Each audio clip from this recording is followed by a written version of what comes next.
6। आज मैं आपके लिए आपका चैप्टर 10 बालक चंद्रगुप्त लेकर आई हूँ। वैसे आप चंद्रगुप्त के बारे में जानते हैं, थोड़ा सा ध्यान से सुनिए जो आपको और बाकी बारे में पता चले कि उनका बालपन कैसा था। मेरे पन्नों में महान राजा चंद्रगुप्त और उसके गुरु चाणक्य की कहानी जो है अचरज और रोमांचक से भरी है। आज से हजारों वर्ष पहले एक साधारण बालक चंद्रगुप्त महान राजा कैसे बन गया, इसकी शुरुआती झलक हमें इस कहानी में मिलती है, जैसे कि प्रसिद्ध लेखक जयशंकर प्रसाद ने लिखा है।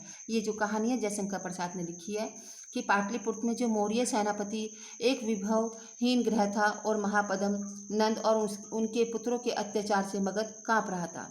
मौर्य सेनापति के बंदी हो जाने के कारण उसके कुटुंब का जीवन किसी प्रकार कष्ट से बीत रहा था। एक बालक उसी घर के सामने खेल रहा था। कई लड़के उसकी प्रजा बने थे और वह था उनका राजा। उन्हीं लड़कों को कभी तो वह घोड़ा बनाता तो कभी हाथी बनाता, कभी उनके ऊपर चढ़ता तो कभी उतरता, कभी उन्हें दंड देता तो कभी पुरस्कार देता। वो एक तरीके से राजकीय अभिनय कर रहा था। उसी ओर से चाणक्य जो थे वो जा रहे थे तो उसकी राजक्रीड़ा को देख रहे थे बड़े ध्यानपूर्वक। उनके मन में एक विचार आया और बड़ी कौतूहलता उत्पन्न हुई। उन्होंने उस बच्चे से जाकर के कहा कि राजन, राजा की तरह पूछा उससे कि राजन मुझे दूध पीने के लिए गऊ चाहिए। तो उस बालक ने एक राजदूत की तरह उदारता से कहा कि जितनी चाहिए उतनी ले लो। चाणक्य हंस पड़े, हे राजन, ये जिनकी गाय है वे अगर मारने लगे तो? उसने एकदम ही बालक ने छाती फुलाया, किसमें इतना साहस है जो मेरे शासन को न माने? जब मैं राजा हूँ तब मेरी आज्ञा अवश्य मानी जाएगी। चाणक्य आश्चर्यचकित होकर बोले, राजन आपका शुभ नाम क्या है? तब वह बालक की माँ वहाँ आ गई और हाथ जोड़कर बोली चाणक्य से कि महाराज, यह बड़ा धृष्ट लड़का है, इसके अपराध को ध्यान ना दीजिएगा, क्षमा कीजिएगा। चाणक्य कहने कोई चिंता वाली बात नहीं है, ये बालक बहुत होनहार है और मानसिक उन्नति के लिए भी बहुत आगे जाएगा और इसे राजकुल में भेजा करो।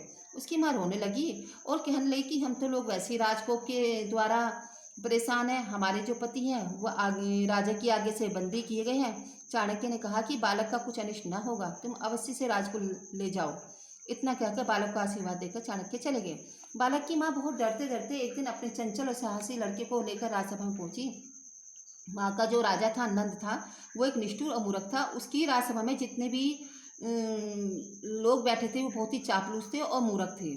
पहले के जो राजा थे वो पहले राजा के जो लोग थे वो एक दूसरे की बल की, बुद्धि की और वैभव की परीक्षा किया करते थे और इसके लिए वे तरह तरह के उपाय किया करते थे। तो जब बालक माँ के साथ राजसभा में पहुंचा तो उसी समय किसी राजा के यहाँ से नंद की राजसभा में बुद्धि का अनुमान करने के लिए लोहे के बंद पिंजरे में मोम का सिंह बना करके भेजा गया था और उसके साथ यह कहलाया गया था कि पिंजरे को खोले बिना ही सिंह को निकाल लिया जाए। सारी राजसभा इस पर विचार करने लगी कि उन चाटुकार मूर्ख सभासदों में किसी को कोई उपाय नहीं सूझा। अपनी माँ के साथ वह बालक यह लीला देख रहा था, उससे बस रुका नहीं गया। उसने कहा कि मैं निकाल दूंगा। सब लोग हंस पड़े और बालक की जो ठिठाई है, मतलब कि उसकी बातों पर सुनकर के हंसने लगे और मजाक करने लगे और आश्चर्यचकित भी। नंद ने कहा, यह कौन है? मालूम हुआ कि यह राजबंदी मौर्य सेनापति का लड़का है। फिर क्या? नंद को की मूर्खता इतनी थी कि उसे अग्नि में एक और आहुति पड़ी मिल गई। क्रोध होकर बोला कि यदि तू इसे न निकाल सका तो तू भी इस पिंजरे में बंद कर दिया जाएगा। उनकी माता ने देखा यह विपत्ति कहाँ से आ गई, परंतु बालक निर्भीकता से आगे बढ़ा और पिंजरे के पास जाकर उसको भली भांति देखा। फिर लोहे की सलाकाओं को गर्म करके उस सिंह को गलाकर पिंजरे को खाली कर दिया। सब लोग क्या थे वो चकित रह गए। राजा ने पूछा, तुम्हारा क्या नाम है? बालक ने कहा, चंद्रगुप्त। ये यहीं पर आपकी कहानी समाप्त होती है कि बालक चंद्रगुप्त की कहानी यहाँ समाप्त होती है। आपको कैसी लगी आप स्वयं अपनी पुस्तक में ध्यान से पढ़िए। धन्यवाद।